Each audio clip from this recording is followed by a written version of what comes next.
નમસ્કાર દર્શક મિત્રો, શ્રી સિદ્ધિવિનાયક ગુજરાતી જ્યોતિષમાં આપ સૌનું હાર્દિક સ્વાગત છે. રાશિઓના પરિચય વિશે આપણી સિરીઝ શરૂ છે. એમાં આજનો વિષય છે ધન રાશિનો પરિચય. આપણે મેષ રાશિ માંડી અને વૃશ્ચિક રાશિનો પરિચય આપણે જાણ્યો હતો. આજે આપણે ધન રાશિનો પરિચય જાણીશું. તો જુઓ મિત્રો, જેમનું પણ જન્મકુંડળીમાં ધન લગ્ન હોય કે ચંદ્ર જેમનો ધન રાશિમાં હોય તેના વિશે આજે આપણે જાણીશું. ધન રાશિના સ્વામી ગુરુદેવ થાય છે. ગ્રહોમાં ગુરુદેવ છે એ ધન રાશિના સ્વામી છે. ધન રાશિનું તત્વ છે અગ્નિ તત્વ. આ રાશિ અગ્નિ તત્વીય રાશિ છે. આ રાશિનો પ્રકાર છે વિષમ, કારણ કે આ એક એકી રાશિ છે, માટે આ વિષમ રાશિ છે. આ રાશિ પુરુષ પ્રધાન છે, કારણ કે આના જે સ્વામી છે એ છે ગુરુદેવ, એ એક પુરુષ છે, માટે આ રાશિ પણ પુરુષ પ્રધાન છે. આ રાશિની દિશા છે પૂર્વ દિશા. ધન રાશિ છે એ પૂર્વ દિશાનું પ્રભુત્વ ધરાવે છે. આ રાશિની પ્રકૃતિ જે છે એ છે સૌમ્ય. આ એક શાંત રાશિ છે, સૌમ્ય છે, કારણ કે એક ગુરુની રાશિ છે, માટે આ એક સૌમ્ય રાશિ છે. આ રાશિના ગુણ છે સત્વ ગુણ. આ રાશિના જે ગુણ છે એ સાત્વિક છે, માટે એને સત્વ ગુણી રાશિ કહેવામાં આવે છે. આ રાશિનો વર્ણ છે ક્ષત્રિય વર્ણ. 4 વર્ણમાં આ રાશિ ક્ષત્રિય વર્ણની માનવામાં આવે છે. આ રાશિનું પ્રતીક છે ધનુષ અને બાણ. ધન રાશિનું પ્રતીક શું છે? એક વ્યક્તિ ઘોડા ઉપર બેઠો છે, જે ધનુષ અને બાણ ધારણ કરીને રહેલા છે, માટે આનું જે પ્રતીક છે એ છે ધનુષ અને બાણ. આ રાશિના રત્ન છે પોખરાજ. રત્નમાં જે પોખરાજ છે એ આ રાશિનું રત્ન માનવામાં આવે છે. આ રાશિની ધાતુ છે સોનું. પ્યોર સોનું જે છે એ આ રાશિની ધાતુ છે, જેને ઓરિજિનલ ગોલ્ડ કહેવામાં પણ આવે છે. સમજી લો, કોઈને પોખરાજ રત્ન ધારણ કરવું હોય તો એ સોનામાં ધારણ કરી શકે છે. સોનાનું પેડલ બનાવી, સોનામાં વીંટી બનાવી અને ધારણ કરી શકે છે. આ રાશિનો પ્રકાર છે પૃષ્ઠોદય, કારણ કે આ રાશિ પાછળથી ઉદય પામે છે. પૃષ્ઠ કરતા પાછળ અને ઉદય કરતા ઉદય પામવું. આ રાશિ હંમેશા પાછળથી ઉદય પામે છે, માટે એક પૃષ્ઠોદય રાશિ છે. આ રાશિનો પ્રકાર છે દ્વિસ્વભાવ. ધન રાશિ છે એ દ્વિસ્વભાવ ધરાવે છે, એટલે કે આનામાં ચરના પણ ગુણ છે અને સ્થિરના પણ ગુણ છે.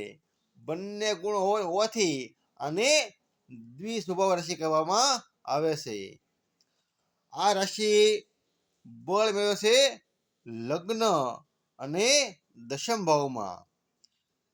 જન્મ કુંડળીમાં જ્યારે આ રાશિ લગ્નમાં આવે ત્યારે બળ મેળવે છે, અને દશમ ભાવમાં પણ આ રાશિ આવે ત્યારે પણ બળ મેળવે છે. તો બંને ભાવમાં બળ કેવી રીતે મેળવી શકે? જુઓ મિત્રો, જેમનું ધન લગ્ન હોય તો એને ધન રાશિ છે એ લગ્નમાં આવશે. જેમની જન્મકુંડળીમાં 9 નંબર લખેલા હોય પ્રથમ ભાવની અંદર, આને કહેવામાં આવે છે પ્રથમ ભાવ, આને કહેવામાં આવે છે લગ્ન ભાવ. તો જેમનું પણ ધન લગ્ન હોય અને એ જે રાશિ છે એ 15 અંશની હોય, 0 અંશથી માંડી અને 15 અંશ સુધીમાં આ રાશિ લગ્નની અંદર હોય જન્મ સમયે, તો એનો પૂર્વાર્ધ બળવાન બને છે. માટે જે સમયે જેમનું પણ ધન લગ્ન હોય અને જેનું જન્મ લગ્ન 1થી માંડી 0થી માંડી અને 15 અંશનું લગ્ન હોય તો એ લગ્નમાં રાશિ બળવાન બને છે.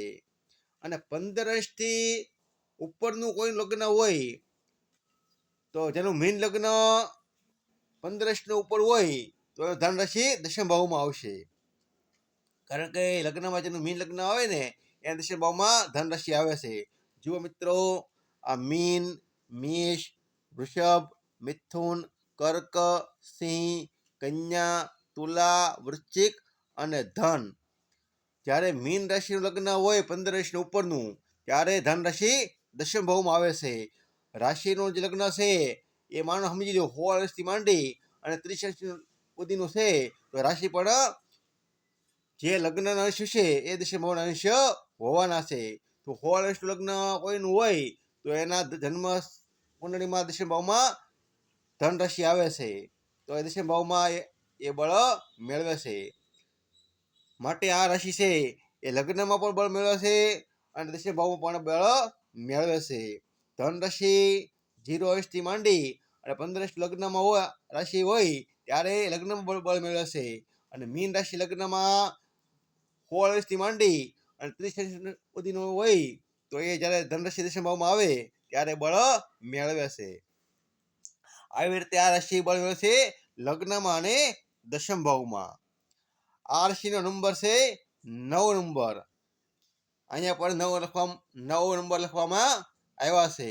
મેષ 1, વૃષભ 2, મિથુન 3, કર્ક 4, સિંહ 5, કન્યા 6, તુલા 7, વૃશ્ચિક 8 અને ધન રાશિ છે એ 9 નંબરની રાશિ છે. માટે આનો જે નંબર છે એ 9 નંબર છે. આ રાશિ કાળ પુરુષની કુંડળીમાં નવમ ભાવમાં આવે છે. કાળ પુરુષની કુંડળી છે એમાં નવમ ભાવમાં ધન રાશિ આવે છે. મેષ, વૃષભ, મિથુન, કર્ક, સિંહ, કન્યા, તુલા, વૃશ્ચિક અને ધન.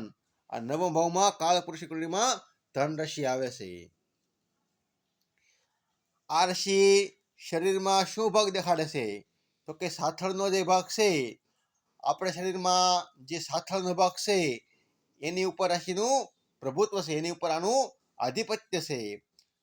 આ રાશિ શરીરમાં સાથળનો ભાગ દર્શાવે છે. આ રાશિના અક્ષરો છે ભ, ધ, ફ અને ઢ.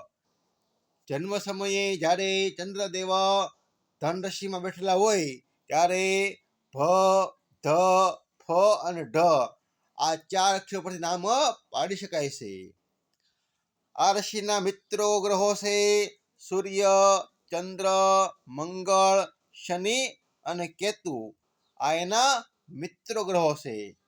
શનિ છે, સૂર્ય, ચંદ્ર અને મંગળના પરમ મિત્રો છે. જ્યારે શનિ છે એના માટે સમગ્રહ છે, એટલે કે મિત્ર પણ નહીં અને શત્રુ પણ નહીં, એટલે એને સમ કહેવામાં આવે છે. માટે એની ગણતરી મિત્રમાં પણ થાય છે. જ્યારે સૂર્ય, ચંદ્ર, મંગળ, શનિ અને કેતુ ધન રાશિમાં બેઠેલા હોય જન્મ કુંડળીમાં ત્યારે શુભ ફળ આપે છે. જ્યારે રાશિના શત્રુ ગ્રહો છે બુધ, શુક્ર અને રાહુ. જ્યારે ધન રાશિમાં બુધ હોય, શુક્ર હોય કે રાહુ હોય ત્યારે અશુભ ફળ આપે છે, કારણ કે એના શત્રુ ગ્રહો છે. આ રાશિમાં ઉચ્ચ થાય છે કેતુ ગ્રહ. કેતુ ગ્રહ છે એ ધન રાશિમાં ઉચ્ચના બને છે.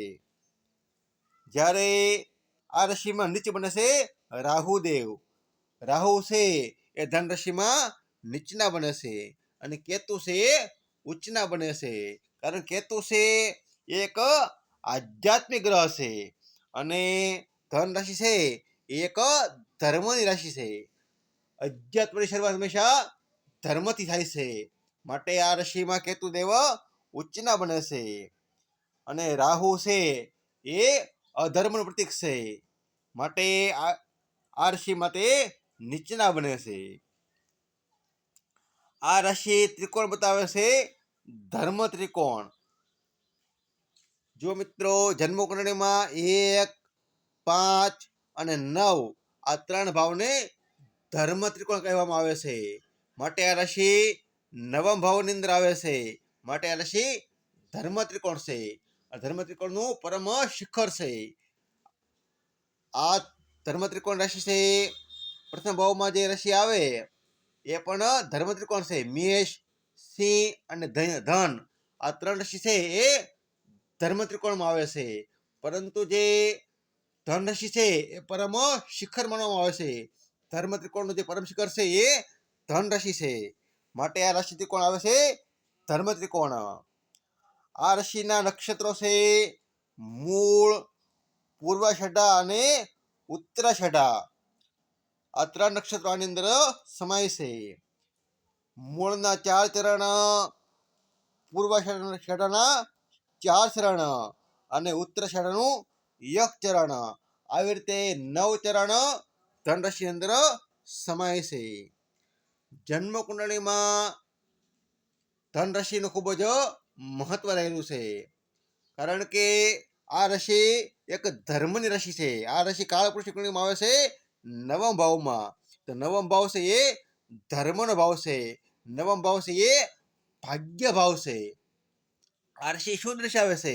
તો ભાગ્ય પણ દર્શાવે છે. જન્મ કુંડળીમાં જે પણ ભાવની અંદર ધન રાશિ આવે ત્યાં વ્યક્તિનું ભાગ્ય છુપાયેલું હોય છે. માટે રાશિ ખૂબ જ મહત્વની રહેલી છે. જન્મ કુંડળીમાં આના સ્વામી બને છે ગુરુદેવ. ગુરુ છે એ હંમેશા રક્ષણકારક હોય છે. ગુરુનું કામ શું છે? રક્ષણ કરવાનું. જેમાં આપણી પૃથ્વી છે એનું રક્ષણ કોણ કરે છે? તો કે ગુરુ ગ્રહ છે એ પૃથ્વીનું રક્ષણ કરે છે. તો જન્મ કુંડળીમાં આપણું રક્ષણ કોણ કરે? તો ગુરુ જ્યાં પણ બેઠા હોય ને ત્યાંથી આપણું એ રક્ષણ કરતા હોય છે. માટે પણ રાશિ ખૂબ જ મહત્વની રહેલી છે. આપણે આવતા વિડીયોમાં જેમનું પણ મકર રાશિ હશે એનો ફરીથી આપણે મેળવશું. ગુજરાતી જ્યોતિષીય જ્ઞાન વૃદ્ધિ માટે મારી ચેનલને સબસ્ક્રાઈબ કરી શકો છો. તેમાં મિત્રો જન્મપત્રિકા માટે આ નંબર પર કોન્ટેક્ટ કરી શકો છો. મિત્રો વિડીયો પસંદ આવે તો લાઈક કરો, શેર કરો અને મારી ચેનલને સબસ્ક્રાઈબ કરો. નમસ્કાર દર્શક મિત્રો, જય શ્રી રામ.